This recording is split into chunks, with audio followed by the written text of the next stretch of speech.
Assalamualaikum warahmatullahi wabarakatuh. Apa kabar anak-anak ustazah pada pertemuan kali ini? Semoga antum dalam keadaan sehat. Untuk pembelajaran kita pada kali ini yaitu materi IPS tentang masyarakat Indonesia pada masa penjajahan sampai tumbuhnya semangat kebangsaan. Untuk lebih lengkapnya silakan anak ustazah perhatikan slide yang berikut ini. Nah, sebelum kita masuk pada materi kita kali ini, terlebih dahulu kita membacakan apa tujuan pembelajaran kita kali ini. Yang pertama yaitu mengetahui maksud kedatangan bangsa Eropa ke Indonesia. Kemudian tujuan pembelajaran kita yang kedua yaitu untuk mengetahui perlawanan bangsa Indonesia terhadap bangsa Eropa. Nah, pada pertemuan sebelumnya sudah kita bahas mengenai kedatangan bangsa Eropa ke Indonesia ini. Sekarang Ustazah ulangi penjelasannya, silakan antum simak ya. Kedatangan bangsa Eropa di Indonesia adalah salah satu peristiwa dalam topik mengenai periode peradaban bangsa Eropa di Indonesia.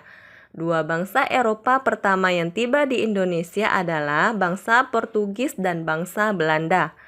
Portugis pertama kali tiba di Indonesia setelah Alfonso de Albuquerque berhasil menduduki Malaka pada tahun 1511.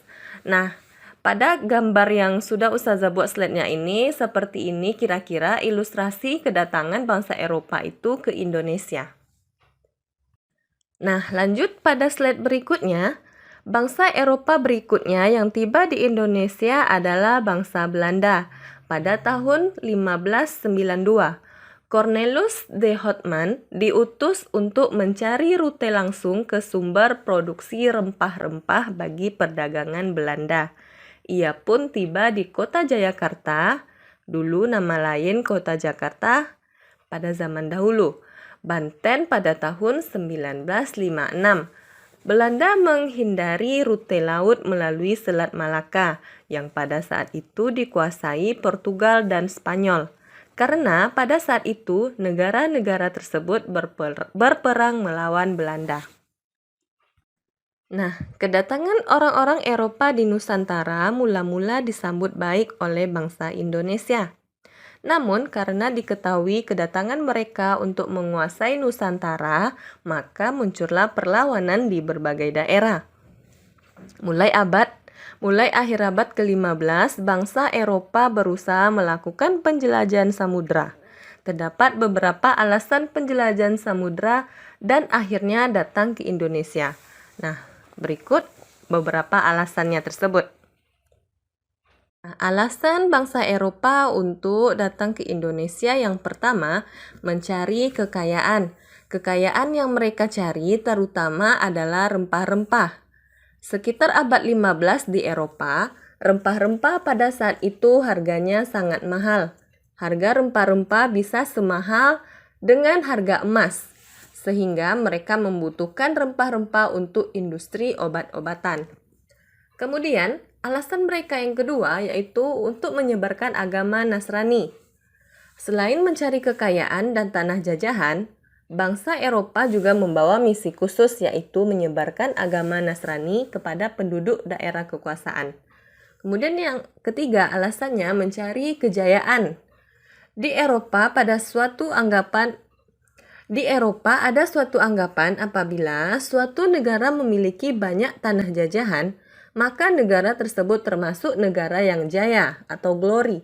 Dengan adanya anggapan ini, negara-negara Eropa berlomba-lomba untuk mencari tanah jajahan sebanyak-banyaknya. Nah, kita masuk ke perlawanan bangsa Indonesia terhadap bangsa Eropa. Sebelumnya, di sini seperti antum lihat pada slide berikut, ada seperti inilah kira-kira ilustrasi perlawanan bangsa Indonesia itu terhadap bangsa Eropa. Sebagai negara yang memiliki sumber daya alam yang kaya, tanah Indonesia sejak dahulu menjadi rebutan bangsa-bangsa di dunia. Menurut catatan sejarah, terdapat 4 negara Eropa yang pernah menjajah bangsa Indonesia, yakni Portugis, Spanyol, Inggris, dan Belanda. Kedatangan bangsa asing ini terkadang tidak dilandasi oleh semangat kerjasama, melainkan didorong oleh keinginan untuk menguasai yang pada akhirnya membuat rakyat sengsara. Tak ayal, gelombang perlawanan terhadap para penjajah pun bermunculan. Yang pertama ada perlawanan terhadap Portugis. Serangan kerajaan Aceh terhadap Portugis latar belakang perlawanan rakyat Aceh terhadap Portugis antara lain adanya monopoli perdagangan oleh Portugis di Selat Malaka, kemudian pelarangan Portugis terhadap orang-orang Aceh berlayar ke Laut Merah, penangkapan kapal-kapal Aceh oleh Portugis. Yang selanjutnya, perlawanan selanjutnya ada serangan Kerajaan Demak. Sultan Demak R. Patah mengirim pasukan dipimpin Pati Unus untuk menyerang Portugis di Malaka dengan kekuatan 100 kapal laut dan lebih dari prajurit Adipati Unus menyerang Portugis. Serangan tersebut mengalami kegagalan tahun 1527. Tentara Demak kembali melancarkan serangan terhadap Portugis yang mulai menanamkan pengaruhnya di Sunda Kelapa. Di bawah pimpinan Fathahillah, tentara Demak berhasil mengusir Portugis dari Sunda Kelapa. Kemudian yang C ada perlawanan terhadap Belanda. Perlawanan Sultan Agung atau Mataram untuk mewujudkan cita-citanya menguasai seluruh Pulau Jawa. Sultan mengirim pasukan kerajaan Mataram untuk menyerang Belanda di Batavia pada tahun 1628. Tetapi gagal tahun 1629. Kedua kalinya kerajaan Mataram menyerang VOC di Batavia, tetapi juga mengalami kegagalan. Perlawanan-perlawanan rakyat di Mataram terhadap VOC terus berlanjut, antara lain perlawanan di bawah pimpinan Tronojoyo, perlawanan Untung Senopati, perlawanan Mangkubumi dan Raden Mas Said. Kemudian, perlawanan itu antara lain perlawanan kerajaan Mataram yang merupakan kerajaan terbesar di Jawa, perlawanan Kesultanan Gorontalo, perlawanan Banten, dan perlawanan rakyat Maluku. Hal ini menyebabkan kemarahan rakyat hingga menimbulkan perlawanan di beberapa daerah seperti perlawanan rakyat Minahasa, perlawanan rakyat Maluku, Perang Paderi, dan Perang Diponegoro.